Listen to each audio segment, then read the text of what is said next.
গরুর মাথার চামড়া। এই গরুর মাথার চামড়ার রেসিপি এত যে মজাদার আর এত বেশি ভালো লাগে খেতে।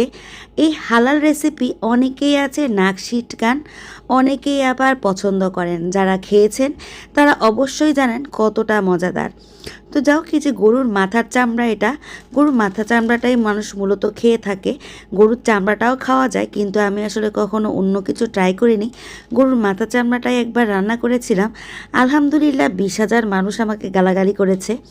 তো যাই হোক, গরুর মাথা চামড়া কিন্তু নানান দেশে নানান জায়গায় হালাল খাবার হিসেবে গণ্য করা হয় এবং খাওয়া হয়।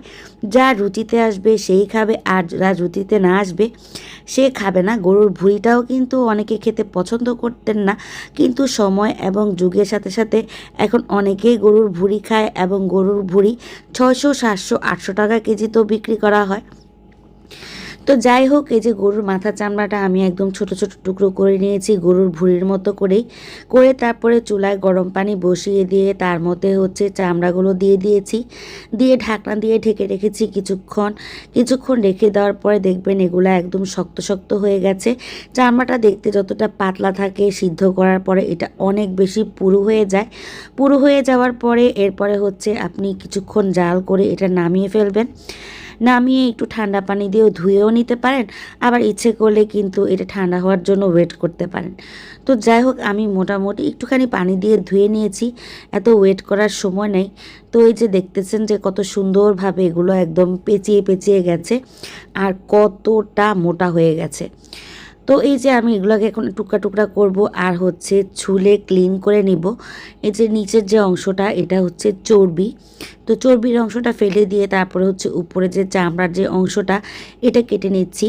গত কয়েক বছর ধরে কোরবানি ঈদের সময় চামড়া বিক্রি করতে গেলে চামড়ার টাকাটা কিন্তু এতিম বাচ্চাদেরকে বা এতিমখানায় দিয়ে দেওয়া হয়, কিন্তু চামড়ার দাম থাকে 200 থেকে 300 টাকা বা 400 টাকা হয়ে থাকে এক একটা চামড়া। কিন্তু এই চামড়ার জুতা বা মানি ব্যাগ কী পরিমাণ দাম, যারা চামড়ার ব্যাগ কিনেছেন, জুতা কিনেছেন, তারাই ভালোভাবে জানেন।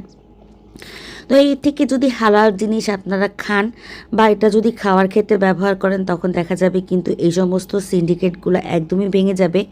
আমার চামড়াগুলো কিন্তু একদম ক্লিন করা শেষ। দেখেন কতটা সুন্দর লাগতেছে, এগুলো দেখতে যে কি ভালো লাগতেছে বলার মতো না। তো এগুলো একদম ভালো করে কুসুম গরম পানি দিয়ে আমি কষলে কষলে ধুয়ে নিয়েছি, যাতে কোনো পশম না থাকে। তারপরে একটা পাতিলের মধ্যে দিয়ে দিয়েছি চামড়াগুলো, তারপরে দিয়ে দিয়েছি পেঁয়াজ কুচি, কাঁচামরিচ, আস্ত কাঁচামরিচ, আদা বাটা, রসুন বাটা, পেঁয়াজ বাটা, হলুদের গুঁড়া, মরিচের গুঁড়া, ধনিয়ার গুঁড়া, লবণ আর জিরার গুঁড়া। তারপরে এখানে তেজপাতা, এলাচ, দারচিনি, লং সব কিছু একসাথে দিয়ে তারপরে এখানে দিয়ে দিচ্ছি পরিমাণ মতো তেল। আমি পুরোটা একেবারে হাত দিয়ে সুন্দর করে মেখে নিব। মানে ইচ্ছা করলে কিন্তু গরুর মাংস যেভাবে পেঁয়াজ বেরেস্তা করে রান্না করে সেভাবে রান্না করতে পারেন, ইচ্ছা করলে এটা দিয়ে আপনারা কালাভুনা করতে পারেন।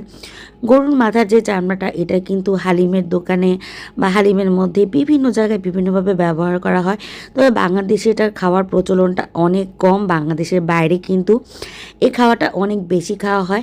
তো যাই হোক, আমি অনেকক্ষণ হাত দিয়ে মাখিয়ে ঝুঁকিয়ে তারপরে এটা 40 মিনিটের জন্য রেখে দিয়েছিলাম ম্যারিনেট করার জন্য, যাতে মাংসটা যে কোনো আইটেমই আপনি একটু ম্যারিনেট করে রাখলে কিন্তু রান্নাটা অনেক সহজে হয়ে যায় আর খেতেও কিন্তু অনেক ভালো লাগে।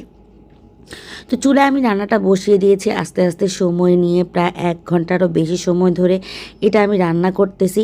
এটা একবার কষানো হয়ে গেছে, কষানো হয়ে যাওয়ার পরে কিন্তু এখন আমি এটা আরও ভালোভাবে সিদ্ধ হওয়ার জন্য এখানে দিয়ে দিব পর্যাপ্ত পরিমাণে পানি। এটা আসলে একটু আঠা আঠা টাইপসের হয় আর খেতে অনেকটা নেহারির যে টেস্ট হয়, আমরা যে নলা বা নেহারি বা পায়া বলে থাকি, সেম টেস্টটা হয় এবং খেতে অনেক ভালো হয়। তেলটা উপরে উঠে আসার পরে দেখেন কালারটা কতটা সুন্দর লাগতেছে। রান্না আমার শেষ, একটুখানি জিরার গুঁড়া দিয়ে গরম গরম আমি বাটিতে ঢেলে নিচ্ছি। কাঁচামরিচ আর মশলার ফ্লেভারে এটা এত বেশি চমৎকার ফ্লেভার ছড়াচ্ছে যে বলার মতো না। আসলে রুচি একটা জিনিস, অনেকের অনেক কিছু রুচিতে আসে না, অনেকে অনেক কিছু রুচি করে খায়, তবে হালাল জিনিস যখন অবশ্যই একবার ট্রাই করে দেখবেন।